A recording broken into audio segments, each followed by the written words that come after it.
Good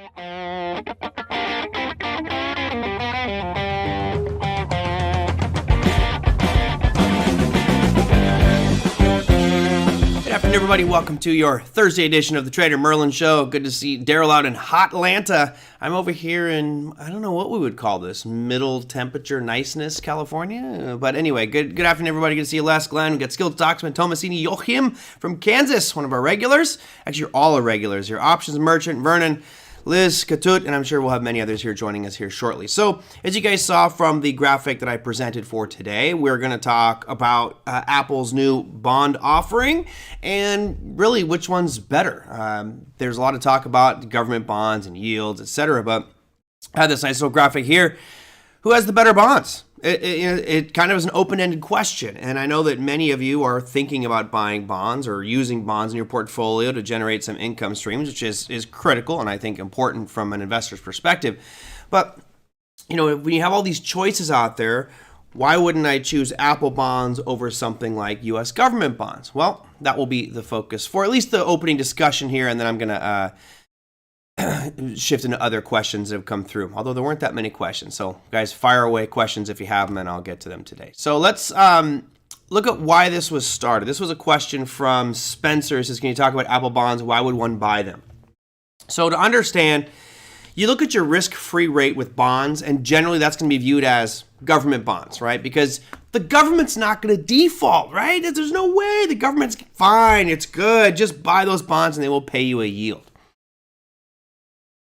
Well, that may not be entirely true. So if we look at the side-by-side comparison of government bonds, let's take the 30-year bond, for example. Let's go out here and I'll show you the 30-year yield right now. And here's your 30-year yield, which at this moment is 3.74%. So you could lock in a 30-year bond getting roughly 3.74% right now and have that rate going for 30 years. Now, what's so great about that is if you knew, that we talked about this before with Justin, when we talked about retirement planning and knowing how much money you need for retirement. Bonds are a very good way, if you're going to hold them to maturity, of saying, okay, I know I'm going to lock in this rate of return. So for example, if you did that retirement planning calculation that we talked about with Justin Krebs and some other guests in the program, and you said, hey, I need 3.7% yield to carry me all the way through my retirement years. If I get 3.7% yield, then I'm as good as gold and I'm set. Well, then all you'd really need to do is buy the 30-year and just hold that, and you would have a 3.74% rate of return for the next 30 years, annual rate of return per year. And is this going to change? Well, the yield might change over time, but if you're locked in at a specific amount, it's not going to change. The thing that may change is if you try to sell that bond before it expires, before that 30-year window of time, the par value of that bond is going to fluctuate. Most bonds are issued in $1,000 increments.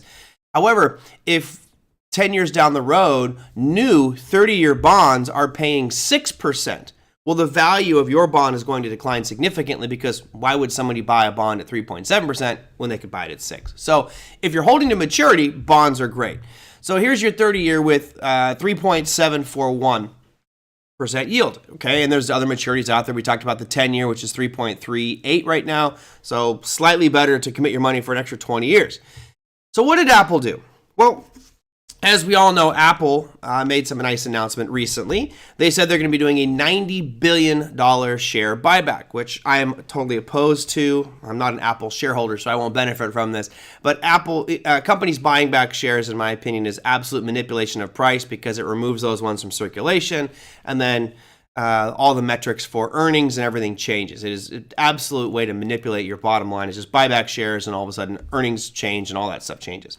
So they're going to do $90 billion share buyback. Now, of course, they have $50 billion in cash, as we looked at the other day. But they're also going to be looking to sell bonds to raise capital. You kind of have to ask yourself, first off, before we get into the discussion of who's got the better bonds is, well, why would Apple be selling bonds, right? You typically, you're using it to raise capital because you might look for expansion or more R&D, etc. In this case, it's most likely being used to be part of that share buyback. They're going to sell those bonds. Estimates are right around $5 billion worth of bonds. Take that, and they'll buy back their shares with that. So why would a company do that first off?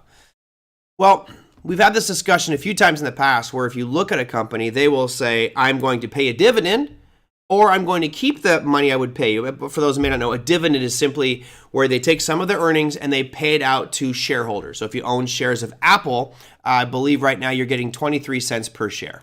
That's what you would get as a dividend quarterly. They just upped it to 24 cents, by the way. So you got that extra penny going there. But in my opinion, it's actually better for a company to not pay a dividend. I would rather them take that money and grow the company with it.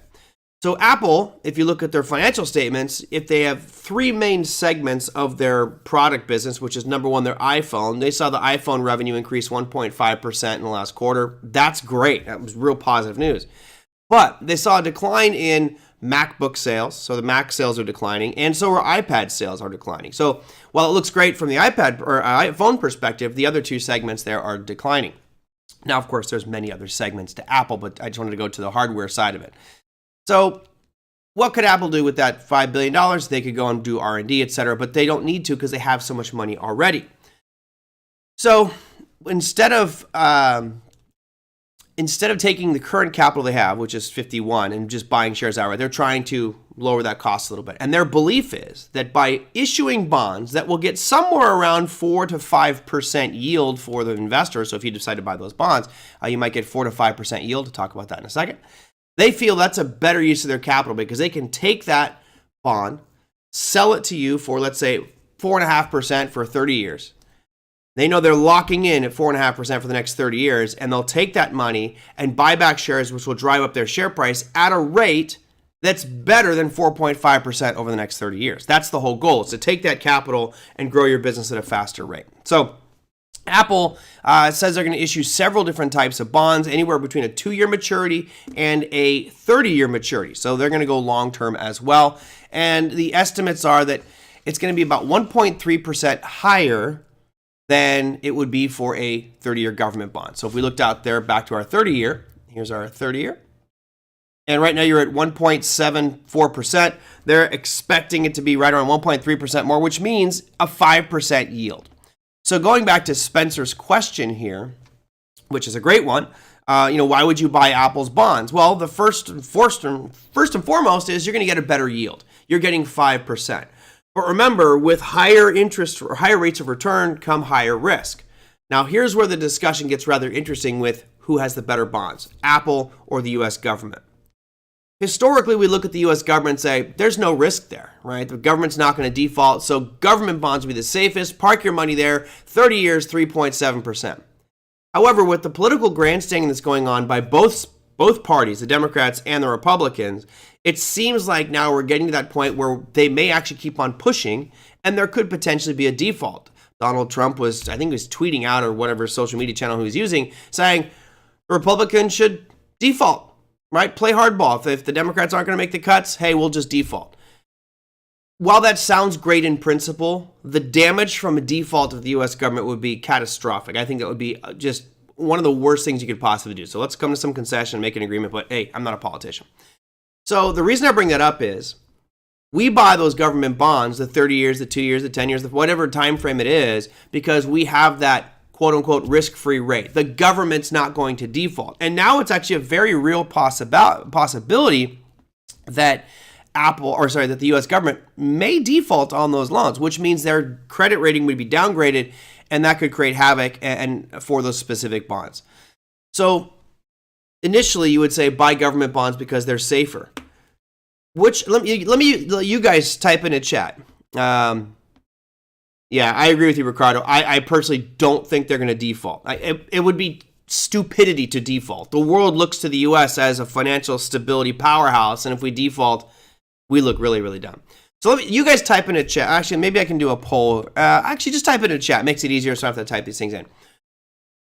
Which business model, which company do you think is better run and safer?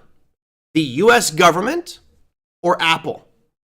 And I think for me personally, that's where I would be looking at it from an investment perspective. So type in a chat which one you think is the safer from a business perspective, Apple or the U.S. government.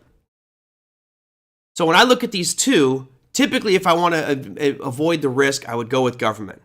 But now, since I'm sure you guys are all typing in right now, and we should probably get a landslide in one direction or the other. Yeah, and this is what I would agree with you guys as well. Coach, Tomasino, Boss, Margaret, saying Apple's better. You know why? You know how we can tell? Apple makes money. And they make a lot of freaking money. I mean, they're making hundreds of millions, if not billions of dollars a year. Actually, they are making billions of dollars a year. For bonds, I go US. Okay. And there's no real right or wrong answer here, Questlock. The interesting part is if you go with that government bond, you have the historical stability and safety of the United States government. However, we're seeing more contentiousness between our political parties, and just to spite each other, I actually could see them at some point defaulting and not raising that debt ceiling, and all of a sudden things get really bad. So those government bonds, in my mind, they're going to have to start offering a higher yield for those because of the risk associated, right? Exactly, Koja. No debt. Apple's a way better run. They make tons of money. They actually do have debt. They have quite a bit of debt. But remember, there's good debt and there's bad debt. Bad debt is where you pay an interest rate. So let's say it's 5%, and you purchase something with that money and it doesn't grow at all. So for example, I always make fun of Peloton. So these things are thousands and thousands of dollars. If you put a Peloton on your credit card, one of the dumbest things you can do, because you'll use your Peloton for probably 3 to 6 months, then it's going to go in your garage and collect dust and be a coat hanger for all the stuff in your garage. And you're still paying 19, 20% interest on this Peloton. That's bad debt. Good debt would be a mortgage, right? You find a piece of real estate, it costs you whatever 5% for the mortgage, but you get 8% per year appreciation plus home improvements, and now that is an asset that grows in value. That's good debt. RG does an interesting one, I think that's probably the correct answer of what you should do. You shouldn't put it in an Apple exclusively, and you shouldn't put it in government bonds exclusively. Maybe build a portfolio. And RG says 70% Apple and 30% U.S. government. Sure. And I think it really is important what fits you. Just know that there's growing pressure on government right now, and there is that potential of default. I'm pretty sure we'd all agree that I don't foresee Apple defaulting on their debt, at least in the next decade. If we look down the road 30 years, which is hard to do, if you look down the road 30 years, we may have some technological innovation, some new company could start up that replace, let's say, I'm just throwing a weird, crazy dream vision here, but what happens if a company like NVIDIA creates a digital device that is just, it's like a piece of paper or a tattoo that you put on your body, and you can remove it if you want, but it stays permanently on there until you decide to take it off. What happens if NVIDIA comes up with that technology and it's got a full screen so you can, everything you need is just on your body? That might actually replace Apple's dominance in the communication and entertainment mode.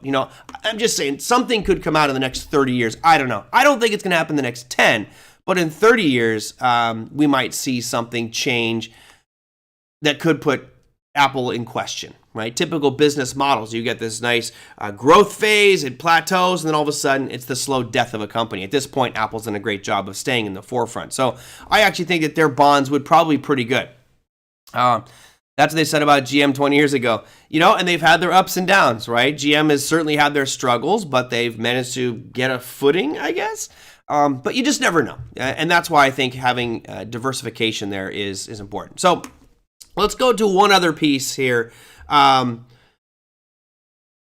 are tax benefits as well. So I am not a CPA, but I'm pretty sure that municipalities, this is not talking municipalities, this is talking government, but government issued bonds, you still pay federal tax, but for government bonds and treasuries, there's no state or local taxes. So you might save a little bit on your tax bracket there, whereas corporate bonds, there is no preferential tax treatment. So you're still going to pay your local, you're still going to pay your state, and you're still going to pay your federal taxes on it. So there might be a slight gain with regards to rate of return by going with government bonds from that perspective. So just one other thing to consider there.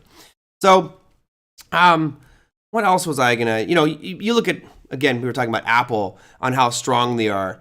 Warren Buffett has 5.6% ownership of Apple. That's how much of the company he owns. And 33% of Berkshire Hathaway's wealth right now is tied up into Apple. It's about $159 billion that Berkshire Hathaway has sitting in Apple right now. So Warren Buffett, he usually doesn't make bad decisions. So he's probably doing okay there. Now, could you go out and buy other stuff? So in this case, I was using government bonds versus Apple. Apple hasn't priced theirs yet. Still waiting for all the data on the maturities and the yields that they'll be offering. But high end is looking about 5%. But there still are a lot of other corporate bonds you guys could buy into. There's companies like Boeing, and Boeing has several bond products out right now expiring in 2049, earning about 4.1%. McDonald's has 6 different bond products, right around 4.1% for different maturities. What's another one? Federal Express, also about 4.1%, and those products expiring in 2043. So you can still buy all kinds of different corporate bonds. This wasn't meant to be an advertisement for Apple. But when we look at the integrity of those two entities, the U.S. government and Apple, I would rather put my money on Apple any day. That's an efficient run business. Yes, there's certain improvements that could be made within Apple, but overall, it makes money quarter after quarter after quarter after quarter after quarter. We can't say the same thing. I believe, correct me if I'm wrong, somebody here probably knows this, but I don't believe that we've actually had a budget surplus since Bill Clinton. Meaning we've been running at a deficit ever since, which means we've been losing money quarter after quarter after quarter after quarter after quarter as a U.S. government. So I would put my money on Apple as opposed to the U.S. government. Now, could things change? Sure, they could. The government most likely will not default.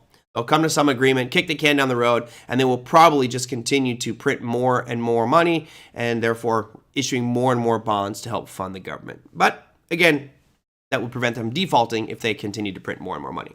So Spencer, that's why one would buy them. The first thing that most people are going to look at is the interest rates. So one would buy Apple because you're going to get roughly 5% versus 3.7%. So that's your first piece of why you would buy it. The second part of why someone would buy Apple is because they trust the company that issued the bonds more. In this case, Apple. Probably going to start off with a AAA rating, right? Probably going to end up with very, very good credit score. I remember when Tesla issued their bonds a couple of years back, they didn't have the highest credit rating, right? They were not the best out there with regard because they had so much debt. Apple in a much better financial place. Government-wise, well, I'm not buying it because I trust the U.S. government. I'm trusting it for the stability of the U.S. government to continue to pay, and that has been in question over the past couple weeks or past couple months. So there you go, Spencer. That's why one would buy them, at least in my opinion. And I personally, the only bonds I own are I bonds. Let me scroll back here and just catch this up with some of the chat. Steve Hall, that is great. I was talking about which company you think is better run, Apple or the U.S. government, and he says, I think GameStop is better run. Yeah, the government may default sooner than GameStop goes bankrupt, but we don't. But Dwight says, we won't default, hold my beer. The comments by Trump today really add fuel to that fire because there are people in office that are listening to Trump going, you know what, you're right, we will play hardball and we will default just to spite because we want these tax cuts. Well, I'm pretty sure that if we default, the amount of money and damage to the U.S. economy is going to be far worse than any tax cuts or paying these concessions that they're looking for the other side to make. Apple can't lie as much as the U.S. government. I love that. That's very true as well. They can still lie, but when you have public investors, publicly traded company, and everyone's looking at all the numbers, it's much harder to lie.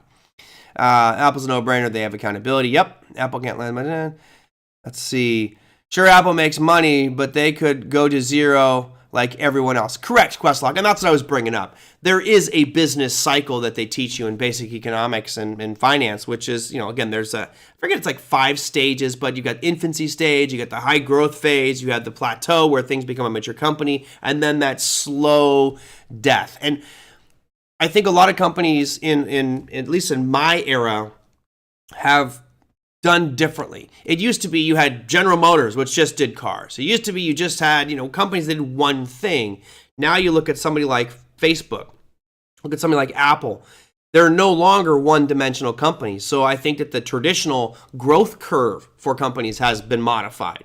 Because as one segment of that company starts to falter and not do as well, they've already been looking out for what's the next sector or market segment. I mean, just look at what's happening right now with Facebook. Facebook went out there and what did they buy? Well, they bought Instagram. Okay, great. They felt people were going to move away from Facebook. So they bought Instagram, which is the younger crowd. Then they realized that people are using telecommunication devices. Hey, let's buy one. So they bought WhatsApp. those are very different market segments. One's telecommunications, one is pictures and social media. Actually, two are pictures and social media. Then they were full on with metaverse, right? We're going all into the metaverse. Made a huge stink about that. They realize that the potential for metaverse while it may be great, the AI aspect is much greater impact for their business, and therefore they've shifted their focus. So they're constantly modifying business trajectories, which I think wasn't done in the 30s, 40s, 50s when those business models were created. So I agree with you. Apple could certainly go to zero, but the odds of Apple going to zero and the government defaulting, I would probably say the government defaulting will happen sooner than Apple going to zero.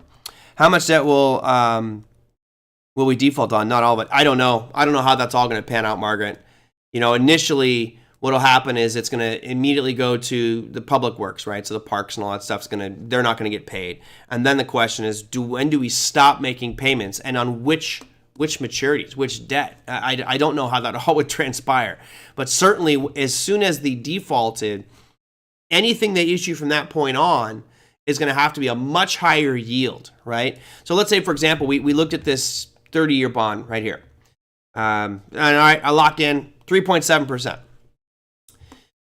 If I buy that bond today, of course, I know I'm locked in for 30 years at 3.7%. Now, if the government doesn't raise the debt ceiling and they default, and all of a sudden their bond rating, the rating of the U.S. government gets dropped, which would be pretty crazy to see Standard & Poor's or Moody's, downgrade the U.S. debt, which they can do. If that were to happen, then what do you guys think the next issue of 30-year bonds would have to be? So let's say they default on Friday, just hypothetically. They default on Friday, and right now the yield is 3.7% for the 30-year. What do you think the yield for that 3.7-year will be on Monday? Right? Friday, it's 3.7%. They default over the weekend. They get downgraded by Moody's and Standard & Poor's. What's the yield going to be on Monday? Now, we don't know the answer definitively precisely to the number, but I think you would all agree that the yield is going to be significantly higher, because anybody now buying that 30-year bond after the government has defaulted, they're going to look at that and go, 3.7% is not going to cut it. I need 5%. I need 5.5%. The market will dictate what that's going to be, but it's definitely going to be, as Liz says, way higher. Yeah, and then think of what that does to you and me. If I bought those bonds today with that 3.7% yield, I'm thinking, great, I've locked it in.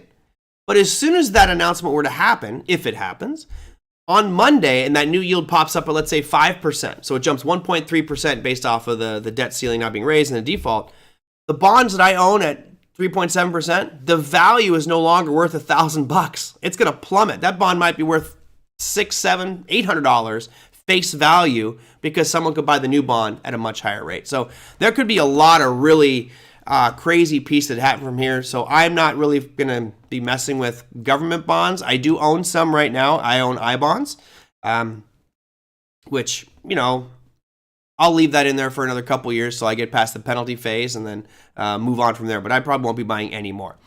Let's see, what else do I got here? T-bills in North Carolina is tax-free, but federal. Yes. Right, and I don't know if it's every state, boss people, but I'm pretty sure that any Treasury product is federally taxed, but state and local not taxed. And I don't know whether it's up to the states to create that distinction on which one is, but I'm pretty sure it's, in most states, if not all, it is state and local tax exempt. How about defaulting on, don't get me started, Margaret. I love it. I would love it if the debt ceiling wasn't raised, as part of the default, all politicians cease to get paid, we wouldn't have these problems. It'd be very, very different if they got penalized. They're fine to screw everybody else, just not themselves. Hey, Big Eb, you missed it. I just gave the secret sauce to how to make $1 million with 37 cents. Crazy. Unbelievable. Too bad you missed it, bud. Anyway, good to see you. As many times says, anyone young without any financial knowledge, buy S&P as you can bet on the U.S. as a whole. I'm not sure who you're referencing there, but probably me, because I say that as well. If you're a long-term investor, just buy the market. And if you don't want to be active and be making trades with regularity, just buy the S&P and sit on it for years. I personally am one for market timing, meaning let's look for big drops in the market, et cetera, to create opportunities. But there you go. Okay, so there you go. There's our take on bonds. Ideally, if you are looking at bonds as a way to generate income, one thing that might be best for you is to not buy individual bonds. So if you are into corporate bonds, which are typically higher yield because they're corporate and don't have the government protection, you could buy. Is it HYK? I know JNK is one. There's high yield bond funds. So here's the Standard & Poor's high yield bond fund, and this is going to have a bunch of different corporate maturities in there. When you could go and check and see what the different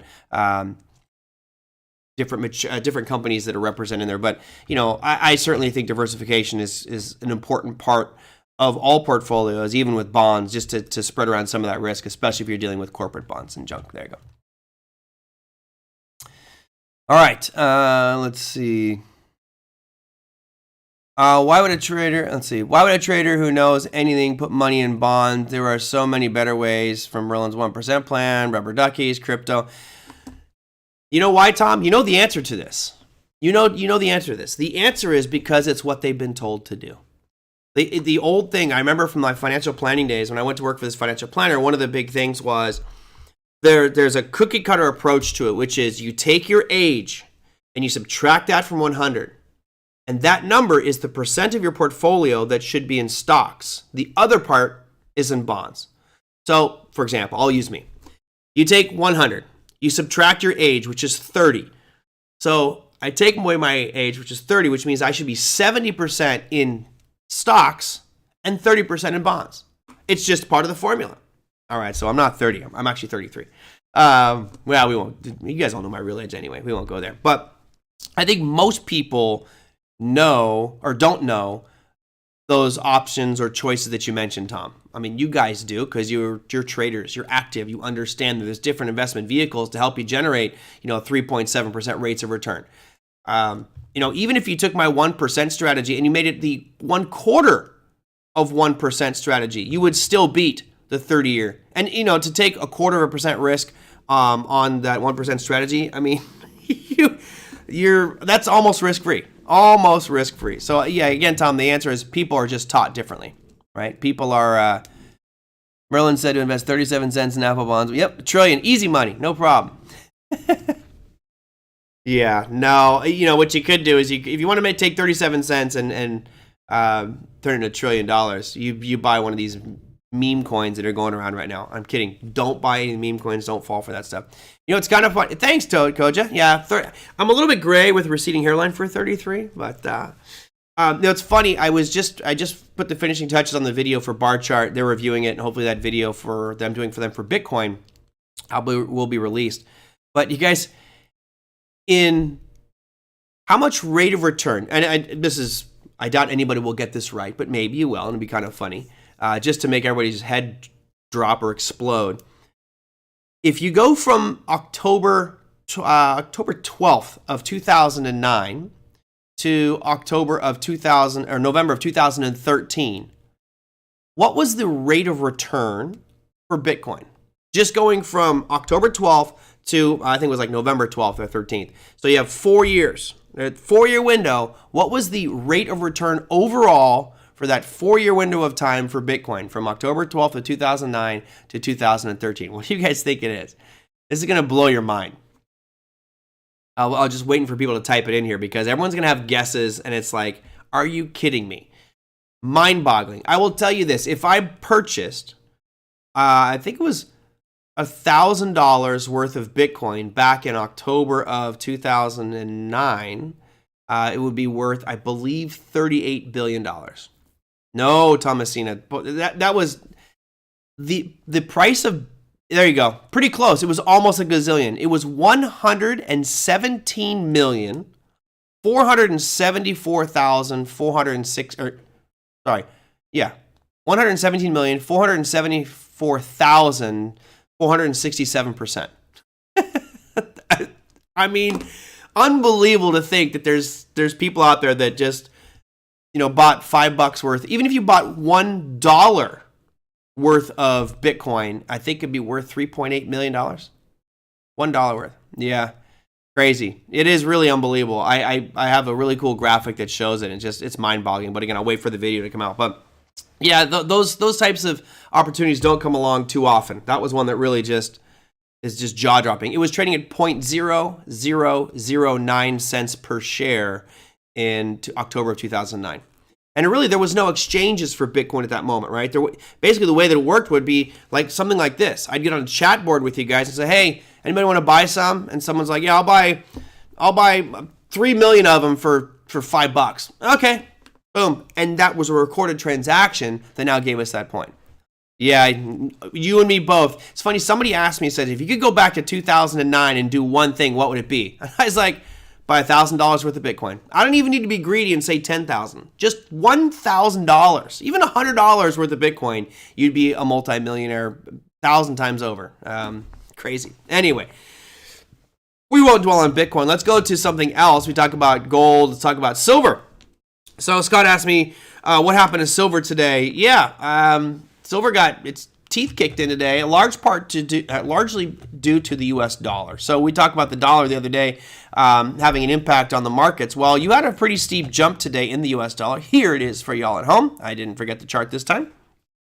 Now, we still are traversing sideways here on this dollar index. So I'm going to put a yellow box on here. I'm going to put a Tom bar box. And roughly in there. I'm picking up these lows that go back to April 14th. We could raise it up a little bit, but just kind of trying to find the general range for it. And that yellow box, I'm going to get rid of this one because it's going to confuse everybody. We're still kind of stuck in there. However, that 0.65% plus the thought that inflation is subsiding, right? We had those numbers come out today. Let's go out and look at our PPI numbers. So here's your, that's CPI. Here's the PPI numbers today. So CPI numbers in line with expectation for core, and for the month over month, the normal numbers, they were actually less than expected. So all in all, looking pretty good on an inflation front. So a lot of people feeling, okay, we're probably out of the woods there inflation wise, and typically gold and silver do well in an inflationary environment. So that dollar index pop certainly had an impact on SLV today. I did sell some puts today. I sold some puts actually at 20, I did 22? I think now I can't remember. I think I did the 21s. I can't remember. I did a bunch of stuff today, but I think I sold the 20s today. I can verify on tomorrow's show. I'll look at the account, but I think I did the 21s or 2150s and collected 1%, and that was for next Friday. So I just did the 19th. I was actually going to go out to June. I'm like, you know what? I'm actually okay owning silver long, although, it's not looking good right now. The last 2 days have been absolutely brutal. But, people panicking, silver was dropping, premium was pretty high today just for the next week. So we'll see what happens on this six-day move here with silver. So as far as what happened with it, Scott, there's a lot of different factors out there, but I think predominantly it's just a little bit of profit taking. It's a large part to do with the spike in the U.S. dollar and the expectations that the Fed may start to slow down their rate increases. But before I go any further on that one, I don't know if you guys watched the CME Fed Funds futures today. So, I am in the camp that says they should probably hold, and I think you're going to see that happen. But we're starting to see more interest and more expectation of a 25 basis point increase. Yesterday was I think 4%. Now it's at 11.8 today. So it's weird. These data looks wrong here because it says yesterday was 0.4%. Now it's 11.8%. So regardless, we're seeing an increase in the expectations that the Fed may actually raise another 25 basis points. So definitely something we'll be keeping an eye on for the next month as we get towards that June 14th FOMC meeting. But I still am going to stick to the camp of they're going to pause and take a little bit of a break. Okay, so good question, Jill. For those, I know we have some people here who are crypto fans. I have been staking a good chunk of my Ethereum over at Binance, earning 5.7% yield. I love the yield. I'm just a little nervous about keeping my crypto at Binance just on exchanges, period, because it's not like it's 2 or 3 Ethereum. It's a lot, and I just don't have that much exposure to another exchange like I did with Celsius or Voyager or BlockFi and lost that crypto. So I went on social media because I could not get an answer from anybody. They were supposed to do it a month ago. They didn't allow anybody to unstake.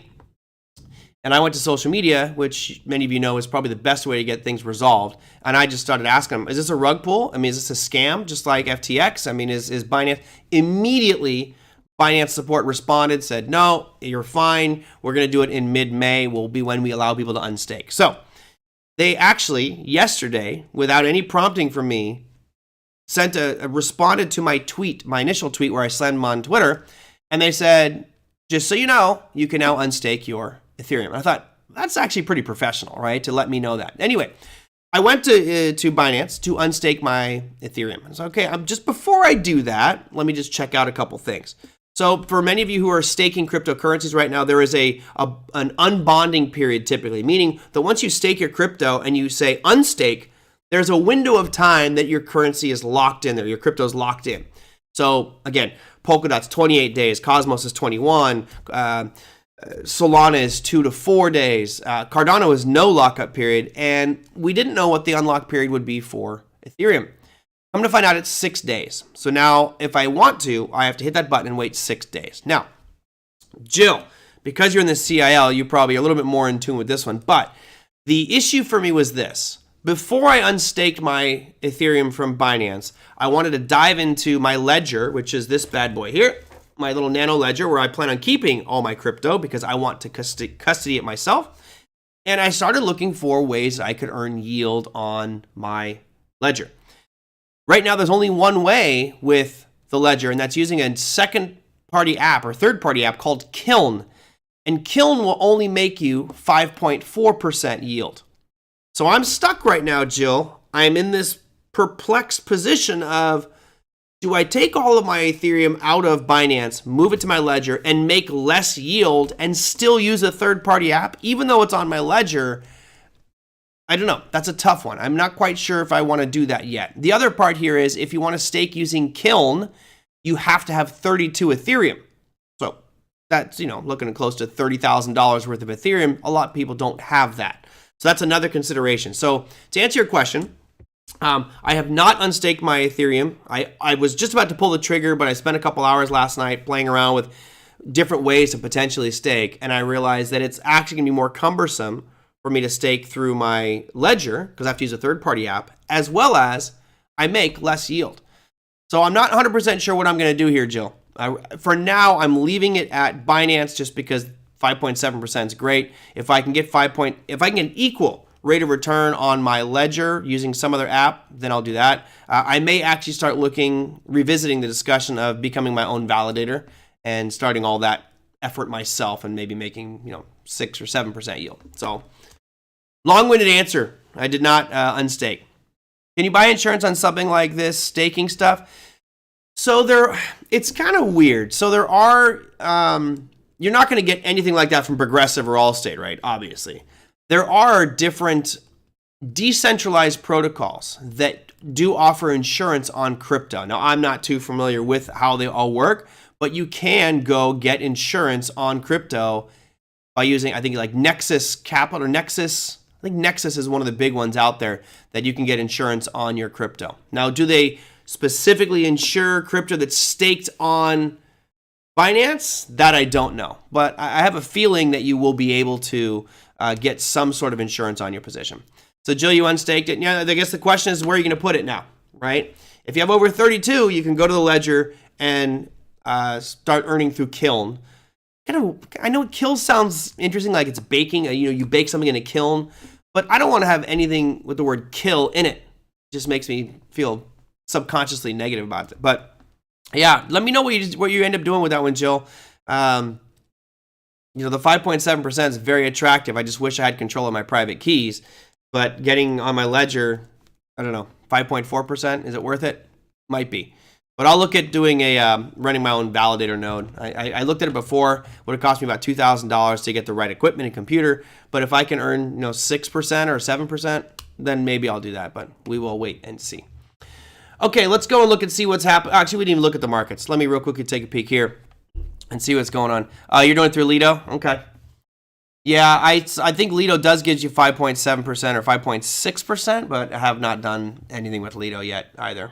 I was still kind of concerned that Lido would have issues because so many people had staked Ethereum that as soon as they unstaked it, there could be a liquidity issue with Lido. So I was kind of waiting for that.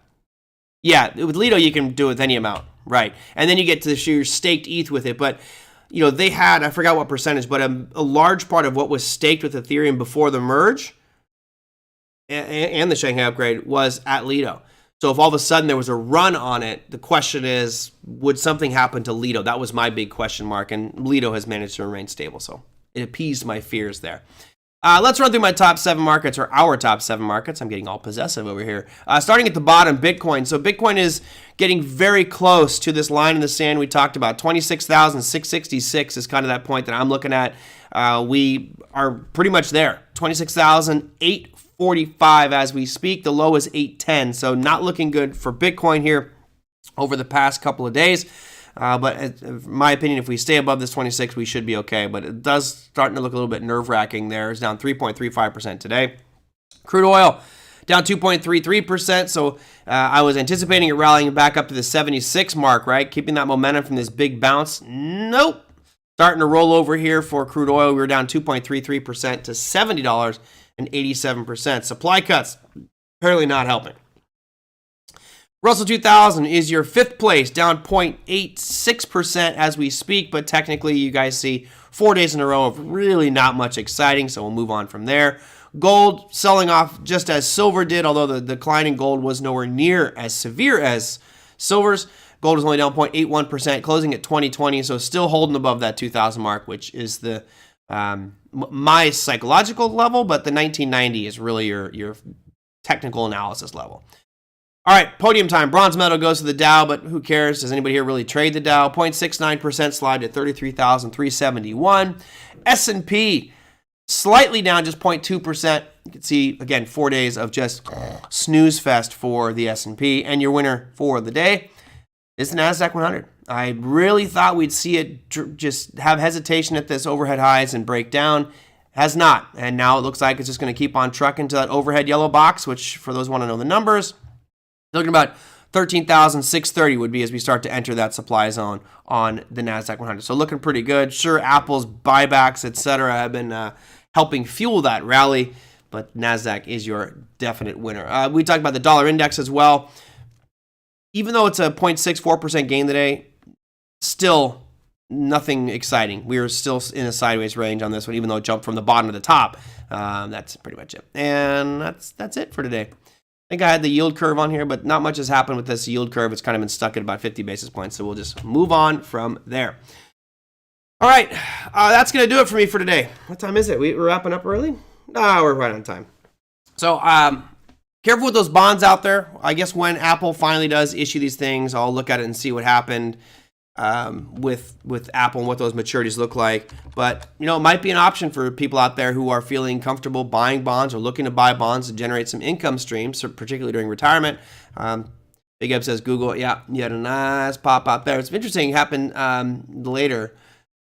I didn't see exactly what it was that caused this one today, but you had a really nice jump up. And, I have actually a supply zone. This was my next target. This is actually on an earnings. I was looking at 115 as being that next short level. Well, we kind of ripped above that one today. Let's go and put this red line right there. There's your zone. That goes back to this gap, this big outlier candle. Oh, boy. Come on, Merlin. Snap mode's on. It's driving me crazy. So there you go. I'll leave that yellow box right there. Jill says, what do you think about CDs paying 5%? Great. To be honest, why would you buy a 30-year bond that you have the risk of the par value fluctuating dramatically if yields mess up? Whereas you could just put your money in a CD, right, and get 3, 4, 5% for a specific window of time, 6 months, a year, whatever. I think they're great. You're still at 5%, you're matching inflation. So it looks like you're making money, and of course you'll be taxed on that, but because of inflation, you're really not making anything. But it's definitely better than keeping in a savings account. With CDs, certificates of deposits, you're committing your capital for a specific window of time. If they're insured, so yeah, I think CDs are a great way to go. And with that example, Jill, I would probably say, forget the 30-year, go with a CD. You're going to earn a higher yield, shorter term, and it's FDIC insured. 3-month T-bills pay 5% with no state tax. There you go. So you go the short month. And again, So you get the tax exemption from state. 5% is great, but you do take the risk of default. Which online bank do I use? I haven't switched over. I actually, it's on my list of things to do. I was going to use, I think, I forgot which one. I think it was, there were two that I looked at. Let me look at my notes because it's literally on my list of things to do. I just have so much going on. SoFi. I was looking at SoFi, and the main reason I was looking at SoFi versus Ally is Ally, you get a 10 transaction maximum before they start charging you all kinds of fees. So, you know, if you're making withdrawals from that regularly and it's an active account, then Ally would not be very good.